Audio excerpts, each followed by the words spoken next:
En el vídeo anterior vimos la recta en el plano, es decir, en 2 dimensiones.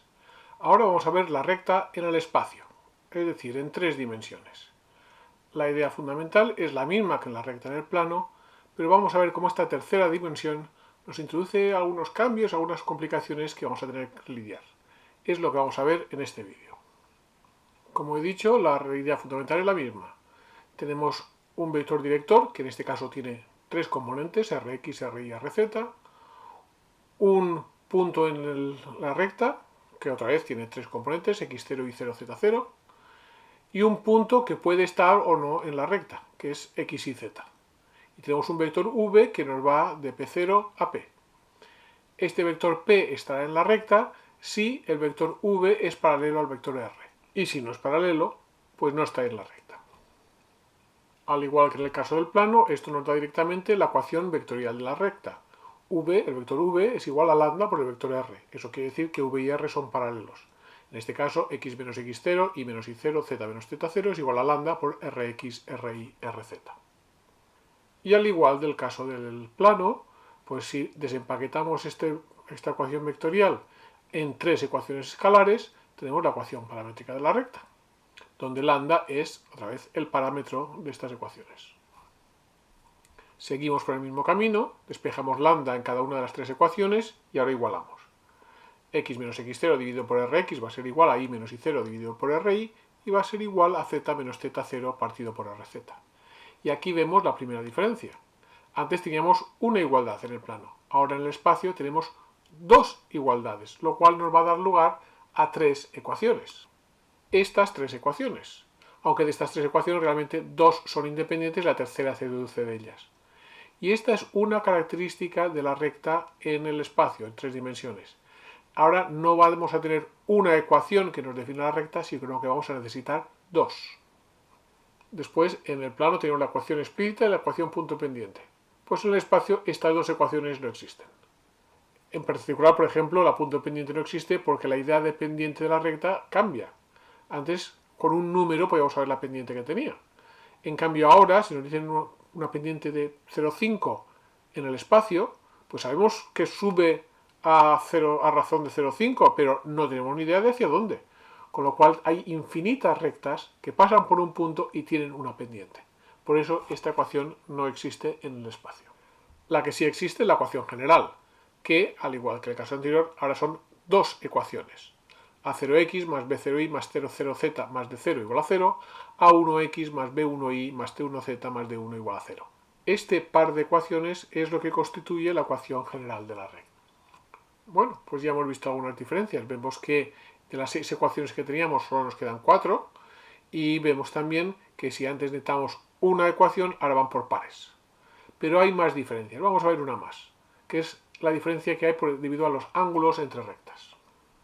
En el caso de 2 dimensiones, la pendiente de la recta nos da el ángulo respecto a la horizontal. En particular, el número de la pendiente, m1 y m2, son las tangentes de los ángulos que forman la recta con respecto a la horizontal. Por lo tanto, si sabemos las pendientes, sabemos los ángulos. Y si sabemos los ángulos con respecto a la horizontal, podemos obtener fácilmente el ángulo entre las rectas simplemente restando esos 2 ángulos, A1 menos A2. Pero este método no nos sirve cuando estamos en 3 dimensiones, en el espacio. Podemos tener, como en el caso que vemos aquí, 2 rectas que son planas, que están en el plano, en la horizontal, ambas tienen pendiente 0, pero sí que hay un ángulo entre ellas. La pendiente, mirando las pendientes no podemos hacer nada, pero sí que tenemos una manera que es a través de una operación que es el producto escalar. El producto escalar de 2 vectores es un número, por eso se llama producto escalar, que se obtiene de 2 maneras diferentes. Una es si tenemos 2 vectores de componentes R1x, R1y, R1z y R2x, R2y, R2z, pues el producto escalar se puede conseguir multiplicando componente a componente y sumando R1x más por R1y más R2x por R2y más R1z por R2z. Pero hay una segunda manera. Se puede ver que el producto escalar también es el módulo de un vector por el módulo del otro vector por el coseno del ángulo que forman. Con lo cual, si podemos calcular el producto escalar de las 2 maneras, podemos determinar el coseno y por lo tanto podemos determinar el ángulo. Veamos un ejemplo. Tenemos estos 2 vectores, el vector R1 que es el 2, 1, 2, que tiene módulo 3, y el R2, que es el menos 3, 0, 4, que tiene módulo 5. Por lo tanto, calculamos por un lado el producto escalar multiplicando componente a componente y sumando, 2 por menos 3 más 1 por 0 más 2 por 4, eso es menos 6 más 0 más 8, que es 2. Y por otro lado, podemos hacerlo multiplicando los módulos por el coseno del ángulo. Ya hemos dicho, el módulo de R1 es 3, el módulo de R2 es 5, por lo tanto es 3 por 5 por el coseno del ángulo.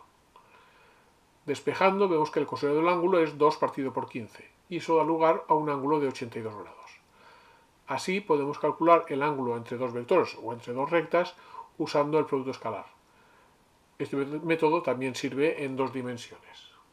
Una vez visto qué hacemos con la complicación del ángulo entre rectas, que en tres dimensiones es un poco más complicado, pero lo resolvemos gracias al producto escalar, vamos a ver otra diferencia entre el caso del plano y del espacio, entre 2D y de 3D, que es el cruce de rectas. En dos dimensiones, dos rectas solo pueden tener dos casos. Uno, son paralelas, como por ejemplo las dos rectas rojas, o si no son paralelas, forzosamente se cortan, como la recta verde que se corta con ambas rojas. Ahora bien, en tres dimensiones las dos rectas pueden ser paralelas y no cortarse, pueden cortarse, pero también pueden cruzarse, como es el caso aquí. La recta negra va por debajo, la recta roja va por encima, nunca se tocan, nunca se cortan, pero no son paralelas. En resumen, cuando tenemos rectas en el espacio, en 3D, es la misma idea fundamental en el plano, pero con algunas diferencias y algunas complicaciones propias.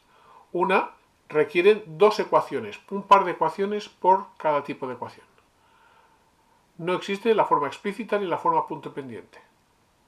Si queremos calcular el ángulo entre dos rectas, necesitamos calcular el producto escalar. Y las rectas, además de ser paralelas o cortarse, como en dos dimensiones, también pueden cruzarse, es decir, no ser paralelas pero no cortarse en ningún punto. Vemos pues que en el espacio pues las rectas tienen la misma idea fundamental, pero tienen unas peculiaridades propias, unas complicaciones que también tenemos que dominar.